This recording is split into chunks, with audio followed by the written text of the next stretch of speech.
Following America's successful invasion and landing on the Philippines in Leyte, the Japanese began sending reinforcements to the battle zone in the form of convoys.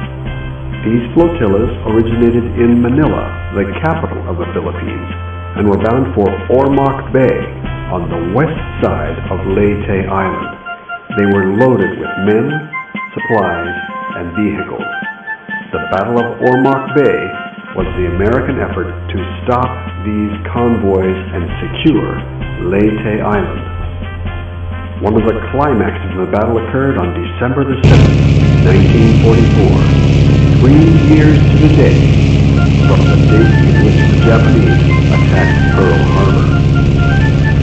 The Americans sent a large fleet of destroyers and transport shipping into Ormoc Bay, loaded with American soldiers, take the city and stop the Japanese shipping.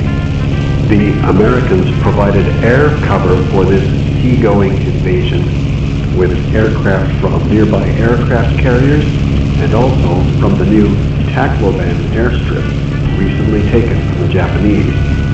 One of the P-38 pilots assigned combat duty from Tacloban that day was a young Oregonian aide named Jerry Johnson. And what a day he had. From Jungle 8 by John R. Bruce, the biography of Colonel Gerald R. Johnson, the U.S. Army Air Force's top fighter leader of the Pacific War. ISBN number 1-574-88-470-0-9000. By December 7, 1944, Jerry was back at the killing game, flying with Bob Morrissey, George Walker, and Harry Harris. The Oregon 8 headed over Ormoc Bay for one more fight.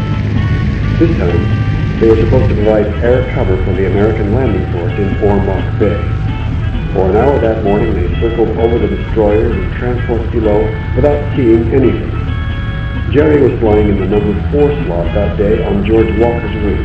Morrissey, who was leading the flight that day, and Harry Harris made up the other element. 5 minutes before 10, Harry Harris called in a formation of 9 twin-engine aircraft off the flight's left side. These were Nakajima Ki-49 Talent bombers. Bob Morrissey saw them as well, and he broke left to lead the flight into them. As they closed on the Japanese, however, the 4 Americans spotted a trio of Oscars heading away from them. The Helen formation could wait. With throttles to the stop, the Lightning charged the Oscars. Morrissey bored in first, but the 3 Japanese saw him coming and made simultaneous hard right turns, just like a school of scared fish. Morrissey overshot, just as Harry Harris and George Walker came in next. The Oscars' right brake put them in a perfect position for a head-on pass, but just as Harris and Walker got into firing range, they flipped up and to the left in a steep chandelle. Sitting slightly above the fight, Jerry was a little surprised that all 3 P-38s had missed. "Watch this," he called out on the radio, then began a run of his own. Down he came after the trailing Oscar, which had just blown most of its energy in the steep chandelle. Jerry ducked under it, then pulled up sharply. The Oscar filled his sight. Sitting at the top of a half-loop, the Ki-43 had nowhere to go and no power to speed or even maneuver. Jerry had him dead to rights. A quick burst, and the Oscar erupted in flames. Jerry zoomed above the other 2 Oscars, then came back down like a runaway train. The 2 Japanese pilots tried to get away by chandeling to the right. Jerry had the energy to follow, and he bolted up after them, coming into range quickly. The Oscars broke hard right, presenting a difficult, high-deflection shot, but Jerry was right on them. He zapped the first one, tapped his rudder, and touched the trigger just as his sight crossed in front of the second. Both Oscars splashed into Ormoc Bay within a few hundred feet of each other. Jerry had knocked down all 3 enemy fighters in just 45 seconds.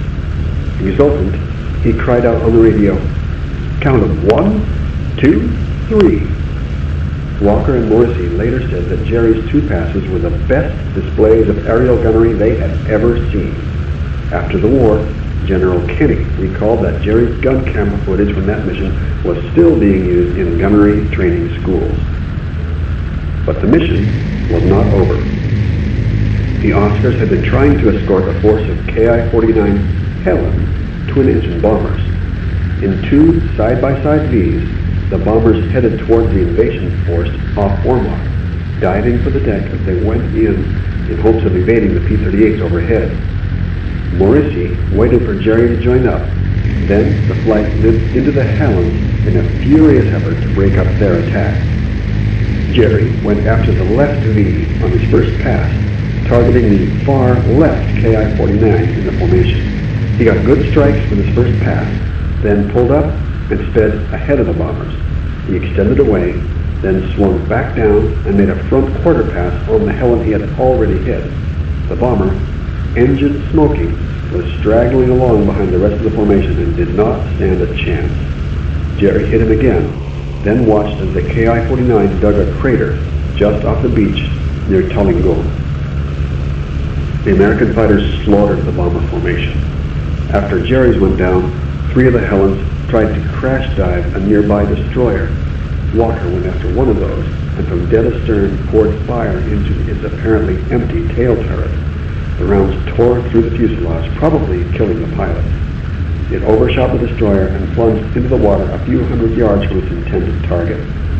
Morrissey picked off another one, wrecking its right engine with concentrated machine gun and cannon fire. That Helen rolled over and crashed. Harry Harris nailed that KI-49's wingman, knocking pieces off it and causing its right engine to smoke. The KI-49 tried to reach the destroyer, but smacked into the waves just in front of the ship. In a furious fight that lasted only a few minutes, the American quartet had picked off 4 bombers and 3 fighters, effectively ruining a suicide attack on the American task force. Jerry nailed 4 of the 7 planes, which gave him an official total of 23 air-to-air victories. In 3 months of combat, he'd knocked down 10 planes. In the minds of many 49th members, Jerry's December 7th mission proved he was one of the best pilots in the Far East Air Force. Most felt he was Dick Vaughan's equal in the air, while on the ground, his leadership skills and ability to inspire his fellow pilots were unsurpassed. Recalling Jerry many years later, Leslie Nelson remarked that he had the ability to elevate everyone around him, making them believe they were probably better than they were. He instilled confidence into every mission, into every person in the group, and with his mere presence.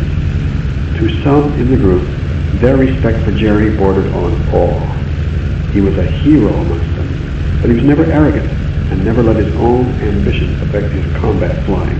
And they never forgot that in all his fights against the Japanese, he'd always brought his wingmen home. To 5th Air Force Commander General Enos Whitehead, there could be no finer tribute to this young Oregon ace.